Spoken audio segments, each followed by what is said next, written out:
है बिजली के तारों की, और वहां से पूरी कॉलोनी को कनेक्शन मिला हुआ है, और किसी एक व्यक्ति का पंखा नहीं चल रहा या मोटर नहीं चल रही या कोई भी आइटम नहीं चल रहा, तो उसका कोई और कारण हो सकता है। या तो पंखा खराब हो सकता है या मोटर खराब हो सकती है, उसको चेक कराओ। और सारा ही व्यवस्था नहीं चल रही कोई भी, तो आपका कनेक्शन ठीक नहीं है। तो यहाँ एक बहुत बड़ी हम गलती करते हैं कि मर्यादा ना रख के भगवान का हम आशीर्वाद प्राप्त नहीं कर पाते, जिस कारण से आप जी का वो कनेक्शन कट जाता है। कहते परमात्मा कहते औखद खावे और पत्थर है, औखद खावे और पत्थर रखे और तब पावे मोक्ष। जैसे दवाई लेते हैं, औषधि लेते हैं, तो उसके साथ कुछ परहेज भी होते हैं। तो इस मार्ग में परहेज कंपलसरी है, परमात्मा के इस मार्ग में। और परहेज वही हैं जो हमने वैसे ही ना करने चाहिए। बीड़ी, शराब, मांस, तम्बाकू, अन्य देवताओं की पूजा, ये तो वैसे ही ना करनी चाहिए। बताओ और परहेज क्या है? तो इस करके ये तो अवश्य रखने ही पड़ेंगे यदि आपने भगवान से लाभ लेना है और मोक्ष प्राप्ति करनी है। तो कहने का भाव ये है कि नाम जिन्होंने ले लिया, धीरे धीरे सब काम होंगे।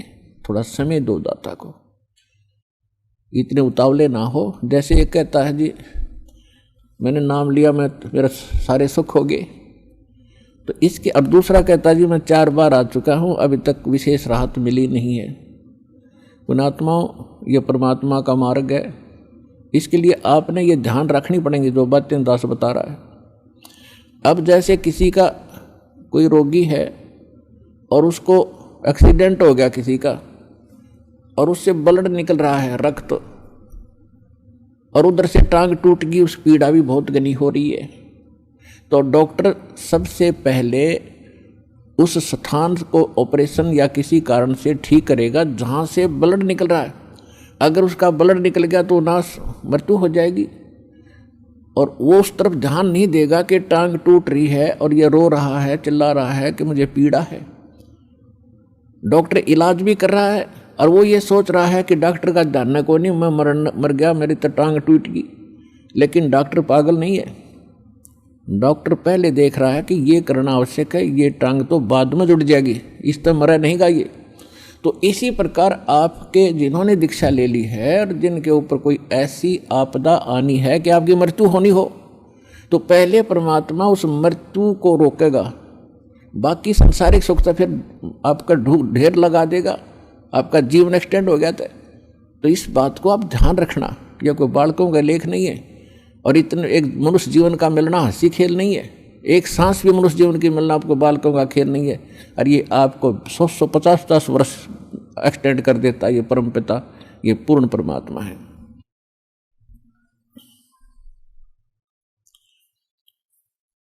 तो पुण्यात्मा, इन बातों पर ध्यान रखना जो दास आपको गाइडलाइन बता रहा है। तो इस प्रकार जिनको राहत नहीं मिल रही है वो ये ना सोचो भगवान का ऑपरेशन चालू नहीं है। आपके उन संकट निवारण के लिए परमात्मा उसी दिन सक्रिय हो जाता है जिस दिन आप इस ज्ञान को पढ़कर या ज्ञान को सुनकर और हृदय से पुकार लेते हो, परमात्मा हम आपके हो लिए, आपके बगैर मुझे कुछ दिखाई नहीं देता है। और कब बुलाओगे उसी दिन से परमात्मा आपको अपना मान लेता है, क्योंकि ये आत्मा का साथी है, आत्मा इसका अंश है। चाहे वो किसी धर्म में है, चाहे किसी मजहब में है, या किसी प्राणी के शरीर में है, कुत्ते गधे सूअर के शरीर में है। तो ये परमात्मा उसी दिन से आपको स्वीकार कर लेता है यदि आप हृदय से पुकारते। और जिस समय नाम ले लेते हो फिर तो बातें खत्म हो जाती है कि आपके कोई सुनवाई ना हो या आपके संकट दूर ना हो। उसके लिए यही कारण हो जाता है कि परमात्मा पहले वो संकट टालेगा जो तेरी जान को जोखिम करेंगे, आपको जीवन एक्सटेंड करके फिर धीरे धीरे तेरे सारे आपके सभी कार्य, आवश्यक कार्य जो होंगे सारे ठीक करेंगे। देखो ये भक्ति मार्ग है।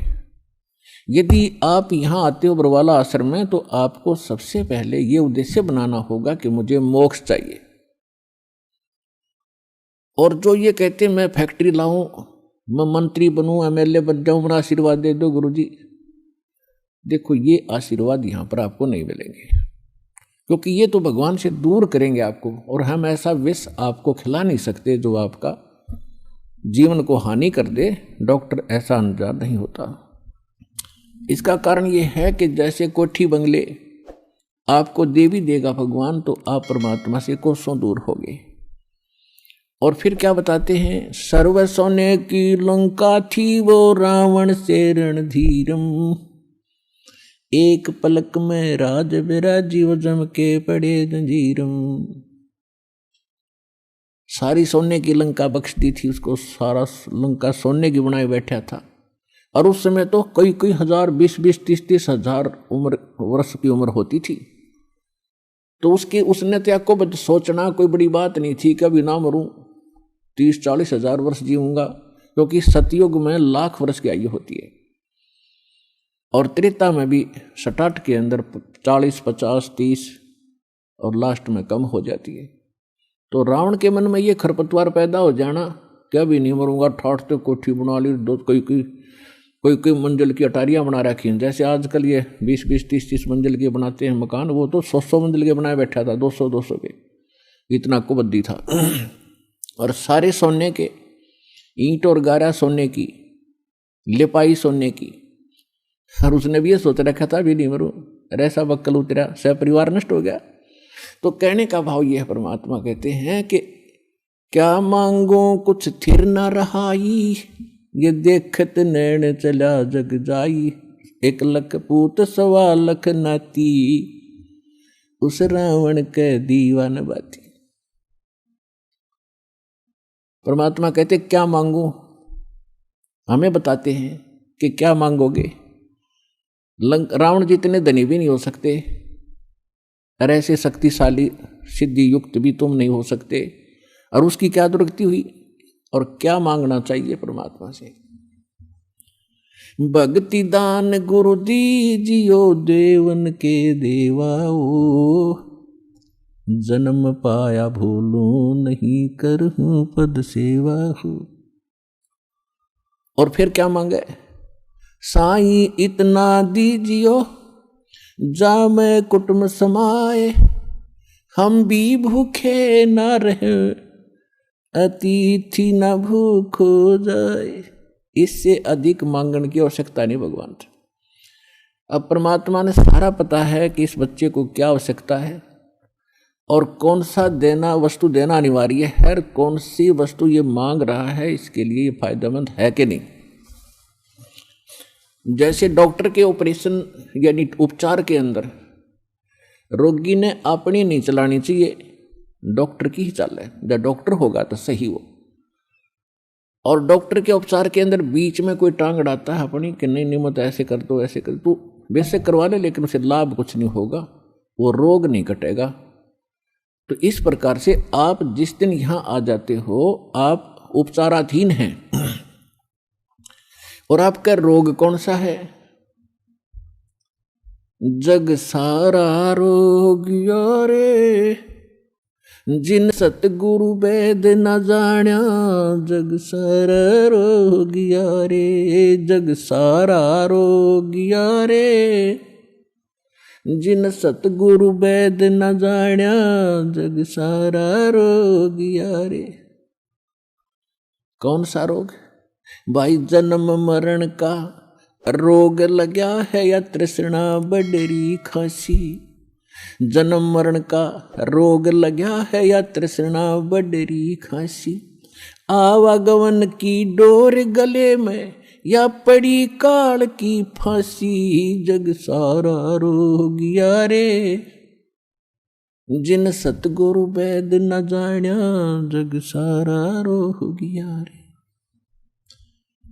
भाई देखा देखी गुरु शिष्य बन गे, किया ना तत्व विचारा, देखा देखी गुरु शिष्य बन गे, किया ना तत्व विचारा, गुरु शिष्य दोनों के सिर पे यू काल ठोके पंजारा, जग सारा रोग यारे।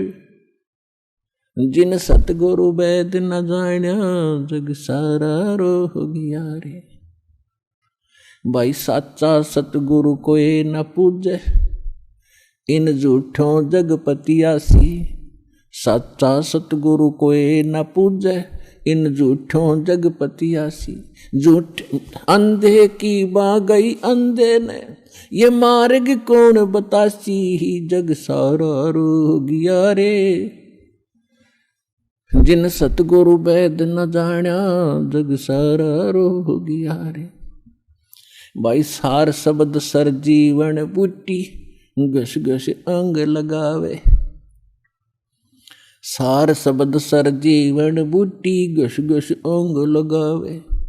कहे कबीर तुम सतकर मानो ये जन्म मरण मिट जावे।